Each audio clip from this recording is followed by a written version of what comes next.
Hey everybody, welcome, and thank you for listening to this episode of Marriage Therapy Radio. My name is Zach. I'm usually here with Laura, but she is in Texas at a wedding or something. And I was flying solo this week. I had an interview scheduled with a couple. They qualify as Instagram influencers. They've got a new book coming out, and because of a calendar error, we had to push that interview, and that'll be coming up later on. But it did make me wonder about this idea of being an influencer, and I started thinking about couples in particular that have influenced me. Like, who could I get to come on? Like, who do I want to talk to? Who do I want to hear about how they made it work? And I thought of Steve and Elizabeth. And Steve and Elizabeth are former clients of mine. We stopped working together many, many years ago. They've stayed in touch with me and I with them. And I know that they sometimes listen to the podcast. And I also know that they've been through a lot. They've been through a lot, not just in their counseling experience, but also in just their life, both before and after. And if anybody has formed a perspective on how relationships work, it's these guys. So I just asked them, I said, would you come talk to us? And they both were like, yeah, let's do it. So you're going to get to hear from Steve and Elizabeth about how they think relationships work. I'll give you a quick heads up that they both have a little bit of a potty mouth. So you might want to make sure that tiny ears are, cared for in your presence. I am just in awe of what these guys have been through and what they've accomplished. They have a really cool story, and I really appreciated hearing more about their perspective. This is a very cool conversation. Stick around. I'm so excited to talk to you guys. Steve and Elizabeth are here with me. Say hi, guys. Hi. Hi. Have you ever listened to Marriage Therapy Radio before? Yes. Yes. What do you mean, yeah? I even donated to it for a while when y'all were all scrappy because I believe in it so. Thank you so Great much. nuggets. Marriage Therapy Radio is this show where Laura and I get together and we talk about stuff that matters to us in our practice. Sometimes we interview people, and those people are usually like, I don't know, they got something to do. They have like something to sell, or they have some shtick that they want to push, or they're really good, or we just want to hear from them. And then sometimes, then I've had this idea in my head where it's like, I wonder what it would be like just to talk to regular people. I say all the time that the people I have the most respect for are people in my clients, my office, because they're doing work. They're doing something that a lot of people aren't doing. And you guys have done a lot of work. And I'm really just interested to say, hey, I want people to meet you guys and see what we have to learn just from you being you. So are you game? Yeah, let's do it. Let's do this. Bring it on. Right on. So you've so tell everybody who you are. Who are Steve and Elizabeth? You go first, baby. Do you want me to say it as a couple or? Just tell me who you are. What's your story? Let's see. Story. This is for Marriage Therapy Radio. You're telling people why do you have a story to tell about this on this podcast? Okay. I'm going to dive in. So I love our story, and it's been hard as hell. We've been together over 32 years. I was married when I met Steve. He was barely 21. I'm 7 years older. And we started our relationship that way. I got pregnant before we were married. Then we had a shotgun marriage. And that was in 1992. And here we are. And they're over 32 years later. And we had several people along the way say, we'll never make it, blah, blah, blah. I was part of a Bible study. They dropped me like a hot potato when I was in the throes of my affair, except one person. And funny, several of those couples are now divorced. And here we are. And yes, it's taken a lot of work. That's hilarious. And commitment. It is hilarious. They can suck it. That's the way I say it. Yeah. True story. You said you guys got married in 1992. Is that what you told us? We got married in 94. We met in 92. That's when the affair and all the drama. And I was teaching aerobics. I was a big fish in the small pond. So everybody knew what was happening. And at the time I was married to someone that family business was well known in small town, Chattanooga, Tennessee. Right on. I was a tart. I had the big letter A. I felt like Scarlet Letter. Right on. And then Steve, what do you think? I think she covered most of that. What would I add to that? Yeah, I mean, when I met her, I'll just back up. Like, I will never forget the first time I saw her. Like, she was in this aerobics room, and there was like a spotlight on or something. This other aerobics instructor had like said, "Come in here, you got to check this out." And she was practicing this routine, and she was like a rock star. She was like Madonna. Like the light was just on her, like a shaft of light, and she was all doing this athletic routine, and it just knocked me out. And she was at this gym. She was the Madonna of the gym. Like, and she, this was during the era of the thong, by the way. So it was just like the perfect time to be like a morally flabby young man, like morally loose. So it was just a pretty wild time back then. And she knocked me out. And they asked me to do this aerobics competition with them. And I was a young ne'er-do-well, and I was trying to get laid, and that's what happened. We ended up coming in fourth in the nation. So there you go. That's part of our story. You guys have done a lot of work in your relationship. I understand that you've been to therapy before. It was couples therapy. Was that really helpful for you? Maybe tell me a little bit about how amazing that experience was. I'll say that we shopped around quite a bit, and there was this freaking dude, Zach, who was actually really helpful for us. And, in the shopping around process, I would just say that the whole Gottman method really meant a lot to us. It was like a lot of the therapists that we had spoken with, it didn't really jive with us. And, it's a chemistry thing, and the chemistry with you worked out all right. And it was very meaningful for both of us. Yeah. That's cool. I loved working with you guys. And I'll have to say, I was probably one of the people, at least at some time, that didn't think you guys were going to make it. I was probably in the category of these, maybe it's time to cut bait. Like, why didn't you do that? Well, tell me, why didn't you quit? I know that you've had lots of reasons to, but I'm interested to hear, like, why do you keep coming back to this thing? Do you want to go, babe? Go ahead, and then I'll follow up. Bite. There's this great, what is his name? I'm forgetting his name, but there's a song called "In Spite of Ourselves." Oh. And that's kind of our anthem. Yeah, John Prine. Yeah, I can't believe I forgot it. But it's a sort of our anthem. And we're both really stubborn. And it's like, I think at the core of it, it's like we've been through so much. It's like there's value to that. Just how much we've weathered together. And it's like some therapists might call that trauma bonding, call it whatever you want, but it's like we have been in the shit together and we've weathered it. And I think ultimately, I still like her. She drives me nuts sometimes, but it's like I really like her and I care about her. And now, like we've done a whole life together. That's how I feel about it. But I think a lot of it is just straight stubbornness, if I'm being honest about it.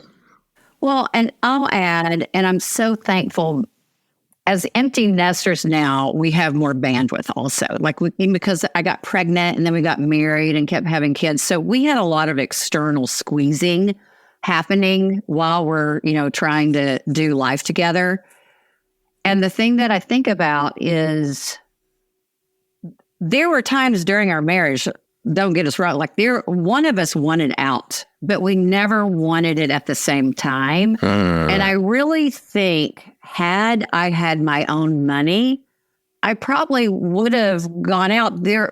I started looking for jobs when we lived here. So we've been here 19 years now, and I was always a coach in fitness and raising the boys, but I never had like a big income. And I pursued a job with Alaska Airlines. I made it all the way through and with my intent of like, if I get this job, I'm out of here. I'm done. And I didn't get the job. And I remember this friend of mine was like, Elizabeth, that is by design. She said, she's like, I think that was a big message, from God. But outside of that, it's like, I am still crazy about this man. It has been so hard, but he still gives me goosebumps. Like, to me, it's worth fighting for. He is like my play buddy. We have a lot of laughter together. We also have a lot of competition together. We're both the babies of the family. So you bring Kevin Lehman does all that stuff around birth order. Two babies should never get married. But I really Two babies should never get married. Yep. You think about that, but I think about it a little bit differently. It's not birth order as much as like, if you're not a functional adult, don't even try it. But I guess you can't avoid it sometimes. That would rule out everybody. That'd rule out like 80% of people who get married. That's a high standard, Zach. I don't know, man. All right. But I Fair remember enough. Steve said something, and he has said this since he's gone back to school to be a therapist. But it's like, what was it, Steve? It's like and I wish I'd known this years ago. And again, I've changed a lot, but you have to say I do every day. It's choosing to say I do I get that. every day. And a lot of it, especially for those of us that are very feeling driven, sometimes you've got to look at the commitment and the choices around that. Because if I, on a whim, went on my feelings, which I did, when I was younger, things would not be pretty. And shit wouldn't get done. Huh. That's how you ended up in this mess. So, marriage is about saying I do every day, which really looks good on a towel that you hang up or like a picture, something you cross stitch in your house. But how do you guys do that? How do you do that every day or any day?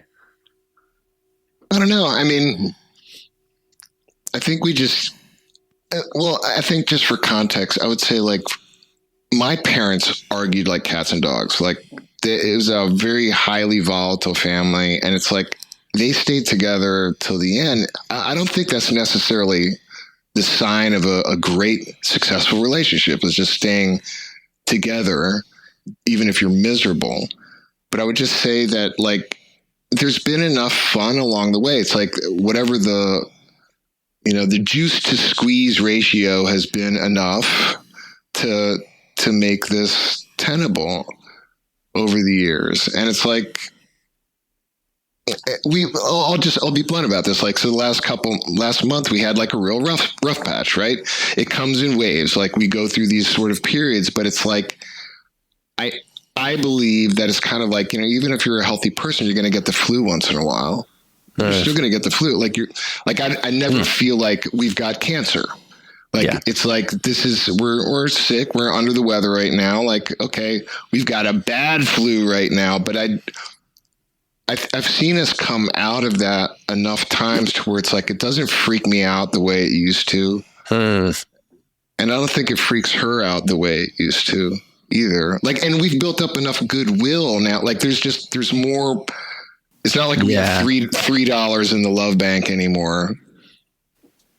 So we've contributed enough to where it's like we can it's like shock absorbers. We can weather some bumps, And I know, like, for me, what helps me, and Steve and I are different in this, like, community really helps me. Having women in my life that also help me keep my feet to the fire and call my bullshit. And I'm very hungry to seek, and this, Zach, like, I'm hungry to seek help. Mm-hmm. When I don't trust maybe what's going on here, that's when it's like, okay, I need to get on my knees.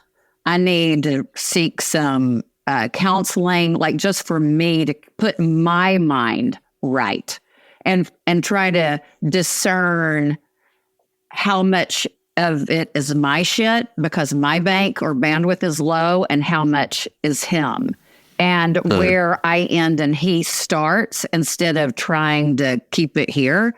And one thing I learned, which most of our younger married life together, both of us had resentment. And what I've learned is like, if I am getting resentment, like if I hear him breathe and I'm like, I can't, like, that's about me. Like I need to figure out what's going on with me that I am so highly annoyed. Like, where have I not done great self-care? Where do I need to feed myself so that his breathing to stay alive is okay? and not making me want to like, I can't stand this fucking guy. Rip his trachea out. I'm aware that neither of you answered my question, but you both said something really important. Steve, I think what you said was like perspective really helps.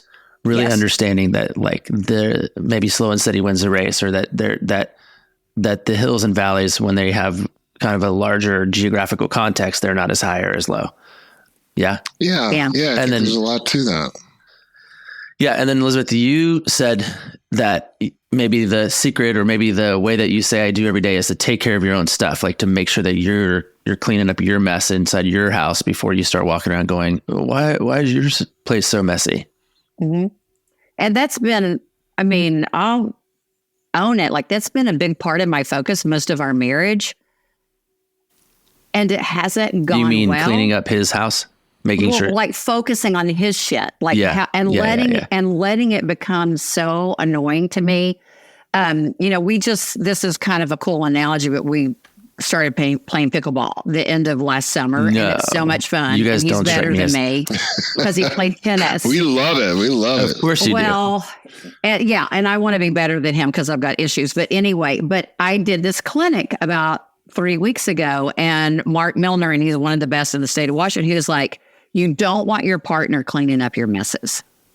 Like when you're playing doubles in pickleball, you clean up your own mess. You don't put that pressure on them. And to me, saying I do every day, again, like if I'm not the best version of myself or even a somewhat good version of myself, it's hard. And I'm not going to do a good job at that. But I have to do a lot of mental gymnastics sometimes to say, you know what?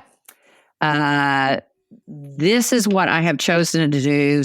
Infection's really important to him. I'm going to go crawl on his lap while he's in the middle of a computer thing or something. But it's really comes down to choice. Like, how am I going to show up each day in my commitment that I have made to this man? Like, what version am I going to show up? Sometimes it's not pretty and sometimes it's awesome. But I'm going to choose to show up. I mean, I think ultimately neither one of us want to be at odds for too long. Like there's kind of like a point where it's just like, and I think this happens for a lot of couples where it's like, I don't even know what we're arguing about. Mm-hmm. And it's kind of like, I just don't want to be at odds with you. And it's like, ultimately one of us comes back. And that's something we kind of learned with you too, is like I think our repair game's pretty good. Like I love that. But I would classify us as a high conflict relationship. Like we're both kind of hot headed and we're both loud and like we've got pit bulls. We're kind of like them. The other one's going to come and flip out too. We're like that. And kind of like our pit bulls, they can freaking just like jump on each other and maul each other for a second. And then they're cool. And then 5 minutes later, they're kind of laying on each other. Sorry about this. And they're big lovers. They're huge lovers. They're the best dog. That's funny. Just as you were saying this, I was thinking about like, why do I think Steve and Elizabeth would be a good couple to talk to? One thing is I think that you have a strength that you know how to talk about your relationship. Even for you be able to go, Steve, I think our repair game is pretty good. You know what you're saying, and it's an intentional thing that you guys have taken on and that you have decided like this is part of our identity.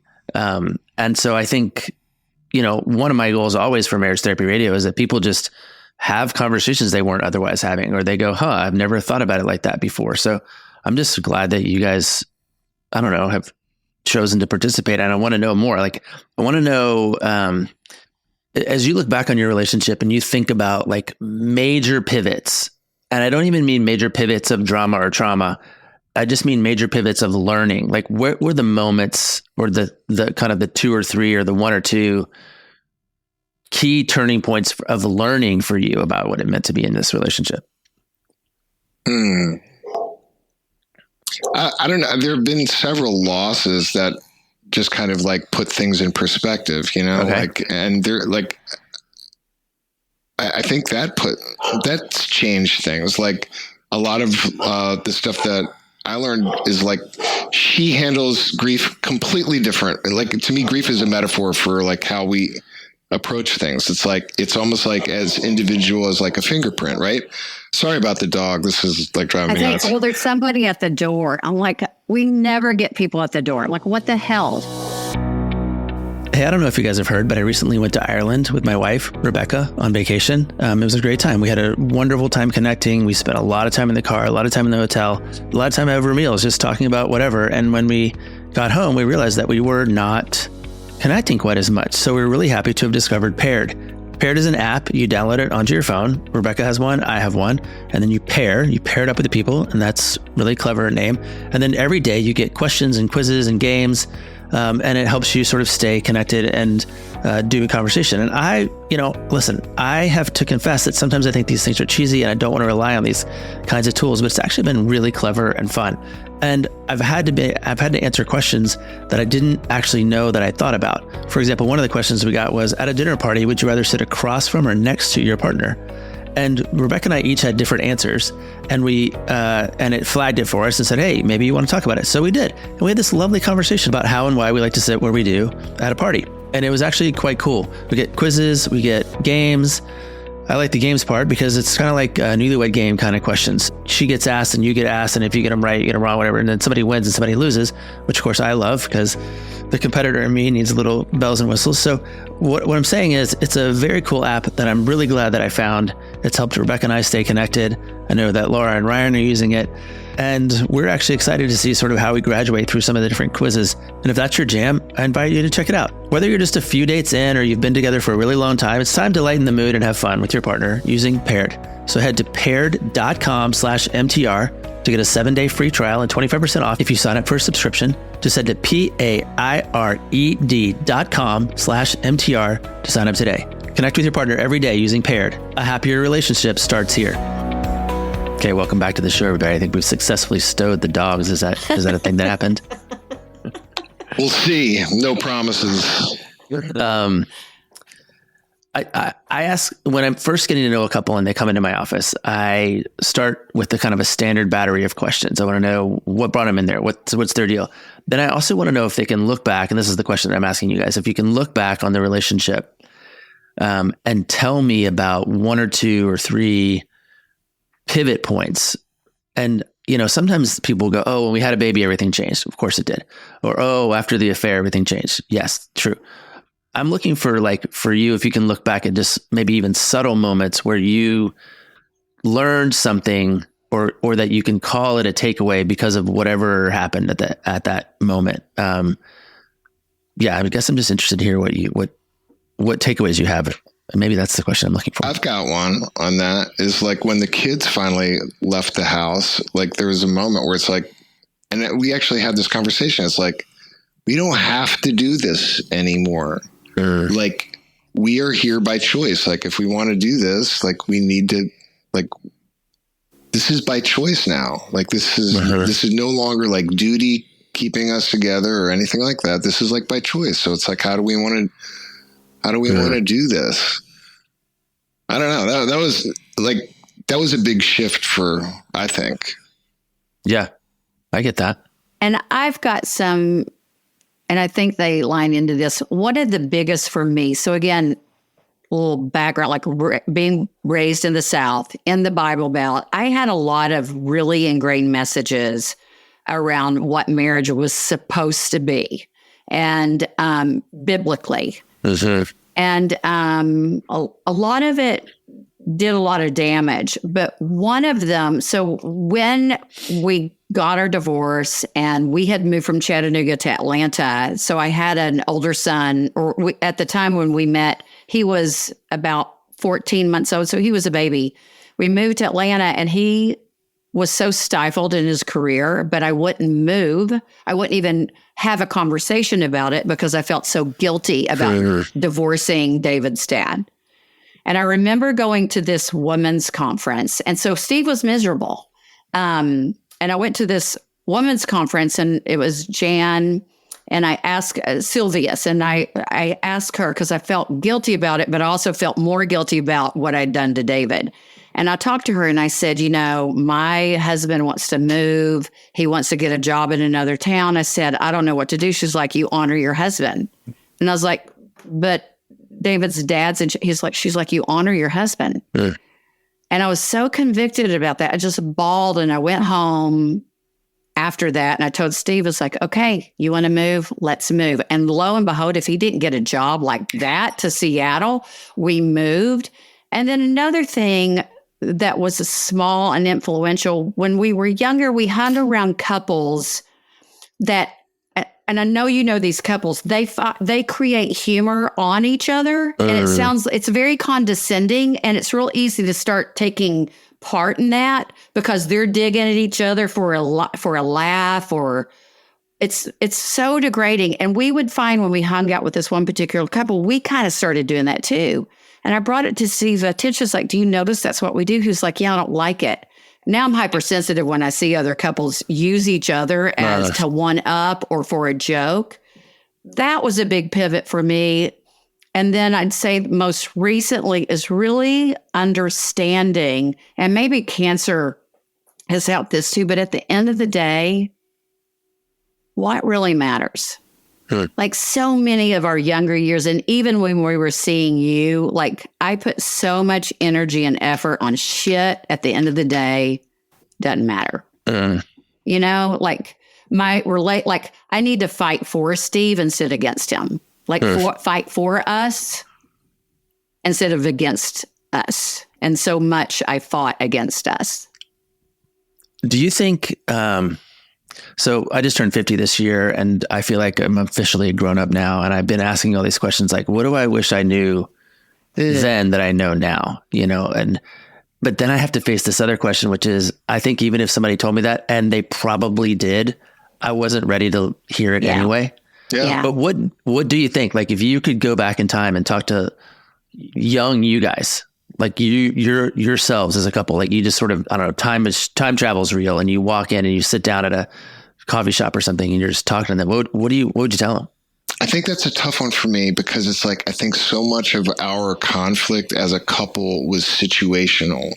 So it's like, I was like just full of fear in other areas of my life. So it's like, I don't think like advice would have been like, get out of advertising or something like that. Like find a career that doesn't suck every ounce of life out of you, so that when you come home, you actually have some left over for the people who need it the most. Like that would be the advice, but it's not really relationship advice. But it's like when I like survey like our relationship over 30 years, I think so much of our strife was situational. It wasn't like I hate this person or she hates me. It was more like we weren't handling stress and loss well, or like, you know, we had kids where things were kind of falling apart. Like that's different. That's different from like, I mean, that's where it's like, I go back to like, fundamentally, it's like, I like her. What I ideally want to do is walk outside and hold hands with her. Like, that's really what I would prefer to do, that to fight about bullshit. I would like that. That sounds nice, you know? So you still can do that today. There's time left. We're going to do it. Good. We did it yesterday, but you know, like, I think personality comes in this as well, because when I was in the middle of my affair, I had so many wise people trying to tell me this, that, like my pastor took me into like so many people with high regard, and I wasn't about it. I wasn't listening. I wasn't about it. And I'm an Enneagram 8, and that has a side effect when I'm not my best self, but it also has a really positive side effect. So I don't know how much I would have listened in the thick of that. But what I do believe, I didn't realize I was an anxious person. I always said, I'm so high energy, which I am high energy, but that comes out pretty, can be destructive also if I'm not managing that. So it doesn't take much to go from 0 to 60.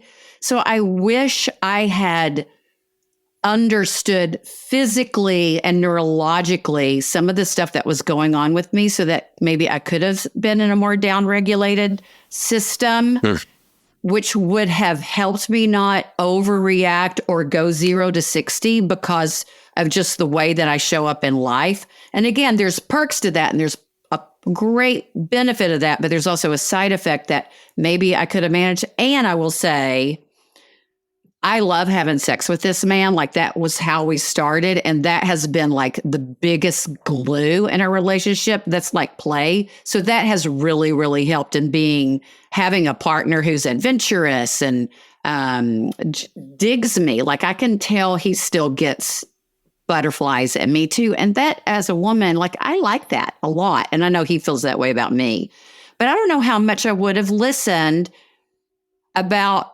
things, how I should have shown up, because people tried to tell me, but, I still did my, I kind of did my own thing. But I think had I been a little more calm, that would have helped. You guys are driving me crazy because I'm trying to ask you questions about specific ways that you have overcome your trials and tribulations. 10-point plan. And you're like, It's all context and self-care. And I'm like, I actually believe you. It's actually right. Like, having perspective and taking care of your stuff is, in fact, the secret. But again, I think we can all agree that younger us wouldn't listen to us if we came back and gave them something. But here's the difference. People who are listening to you right now are listening to you because they want to hear what you have to say. They're about 20, 25 minutes into the episode and they're still listening, and they want to know, like, how did Steve and Elizabeth make it work? Like, what do they have for me? This is your younger self right now. I think let's see what you got. She touched on, like, our physical intimacy was always like, it kind of, like, I describe it like shock absorbers, like whatever, like, roughness we were having in our lives, like, that was always like, that was the icing on the cake. Like, that was like, it's a real powerful thing. Like, so, like, if you are into your spouse, I say double down on the sex. And it's like, I really do. Like, we're both very bullish on that. All right. Fair enough. Again, has a side effect, but also, like, choosing to forgive or choosing to hold on. I can work with both of those. Yeah. Yeah. Like, do you choose to hold on to the bullshit and create a story? You always, in our sessions, you talked about stories and the narrative. And I love that. And then the piece on repair, like, I will say, like, I don't know, was that 5 years ago for something? It's been a while.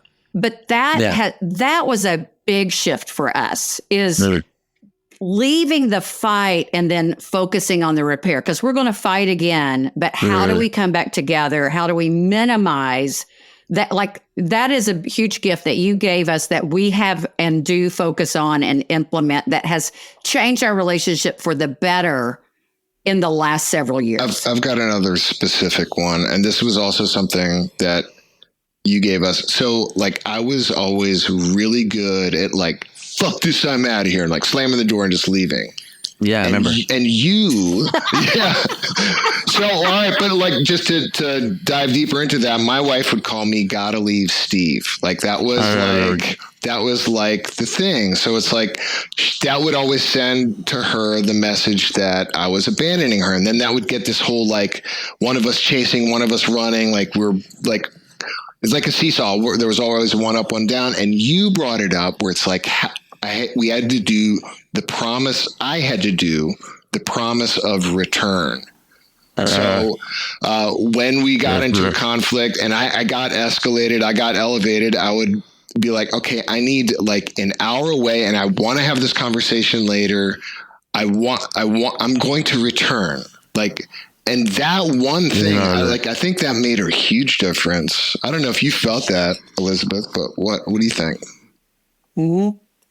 I say that to the couples that are listening, like, figure that out. Let one or the other, whoever's the leaver, like, look them in the eye and let them know, I'm not leaving. I'm just taking a little break so that my heart rate can come down. Like, that's another thing. The emotion, the heart rate going up. And the flooding, which we talked about, because we're both big flooders. I can't tell you how things would have been different had we realized, oh, my heart rate's above 100. I can no longer hear you. I am no longer rational. So we may as well take a break. And no, I'm not going to leave you for good. I'm going to take this break. So really implementing. And you've got to be willing to do it too, because it's not easy, because you got all these feelings. Implement, like, I'm not leaving you. We're going to take a break from this. We're going to revisit it. But right now my heart rate's too high. I can't hear you. All I see is blood. Some strategic action items that do help bring the heart rate down and know that, okay, we're still in the pocket. I remember this one. Do you guys remember this one? Do you remember when we had to negotiate Thanksgiving and Elizabeth got 4 huffs? No, I don't, but that sounds very familiar. I do. Yes, I do. Like, you guys were, Steve was like, we'll be walking, we're trying to enjoy Thanksgiving. And she'd be like, and then everything was like a problem. And I was like, well, why don't you just give her like 4 free ones? And then you can just like, it'll be okay. And the 5th one, you can find out if something's really going on. But Elizabeth had 4 free giant size that she got to use. Well, you I know, like that that. was insightful, Zach, because I wasn't even aware that I was doing that. And what I also found, because I can't breathe through my left side. So Steve will be like, were you sighing? I'm like, no, right now I'm just literally trying to breathe because I can't breathe out of the left side of my nose. But that was super insightful. And then I will add, like, back to what you were just asking, not taking everything so fucking personal. Like, that's a killer, taking things so personal, you know? Yeah. I was thinking about that's actually one of the, is it one of the 4, what do they call it? The 4 agreements. Oh, yeah. Like, Assuming I think one of it is- positive intent. well, don't take everything personally or don't take Yeah. anything personally, I think is on there, but be impeccable with your word or whatever. But that's Yeah. a really good example of my therapist gave me this book in like 2005. And he was like, here, this is going to change your life. 4 agreements. And it did not change my life. And now, I'm like 2023. I'm like, man, I should not take everything so personally. And I should be impeccable with like, I just have to have the 4 agreements in me. I was like, man, it's just about readiness. Cause I'm agreed. I've never learned one thing before I was ready to learn it. And I guess maybe that's why I have so much respect for folks who come into my office or who listen to the podcast or take a workshop, is that you're just demonstrating a readiness to learn it. I think you guys have done that really, really well over the last decade or so, at least that I've been in your orbit. And so I want to just thank you for rescuing me today and for having something to say. If people want to talk to you, can they talk to you? Can I just put them in your direction? So Steve's got private practice in Seattle area in practicing therapy, which is amazing. Congratulations, by the way. That's new since I last saw you. Thanks, man. Elizabeth is in fitness and has workshops and classes you can take. And if you're interested in either of those in this area, or can you be other places? Whatever. Yeah. Just let me know. They can reach out on Instagram. I'll hook you up with those guys, or we'll put it in the show notes or whatever thing. Do you have any parting words that you want to send up to the marriage therapy radio land? Stick with it. That's what I would say. Like, all right. Like, cause you don't know, like your best years could be 10 years down the road. Like you don't know that. Yeah. And so people are very quick to throw in the towel, and it's like, stick with it. That's what I would say. Okay. Yeah. What do you got, Elizabeth?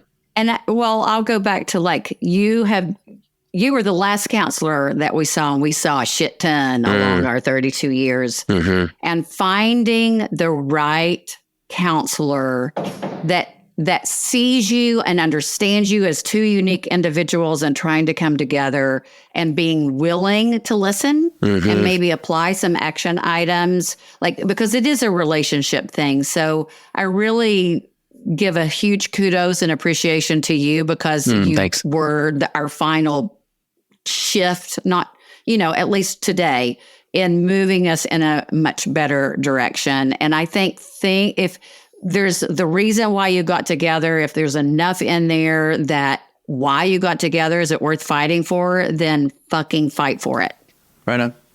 Yeah, Steve, you once very kindly told me I was the right guy at the right time, but obviously that was, you guys were at the right time too. Yeah. So thank you for showing up, for doing that work, for persevering. It's really rewarding to look at you where you're at now. And thanks for coming on and rescuing me. And maybe we'll turn this into a thing, because I like talking to normal people as much as I like talking to famous people. So I think it's important.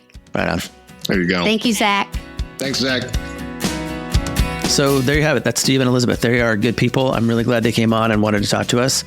If you feel like you want to talk to us, give us a call. I like the idea of talking to regular people about how they make their relationship work. It's refreshing sometimes. So feel free to email us at info@marriagetherapyradio.com. It won't surprise you if you listen to the show that Elizabeth texted me almost immediately and gave me an entire list of the things that she wishes she had said. If you're interested in reaching out to them at all, just shoot us a note and we'll put you in touch. So that's, again, info@marriagetherapyradio.com. Yeah, so I think that's it. thanks for hanging in there with us. And thanks for listening to the podcast. And thank you as well for all the time and attention you put into your relationship, making it better today than it was yesterday.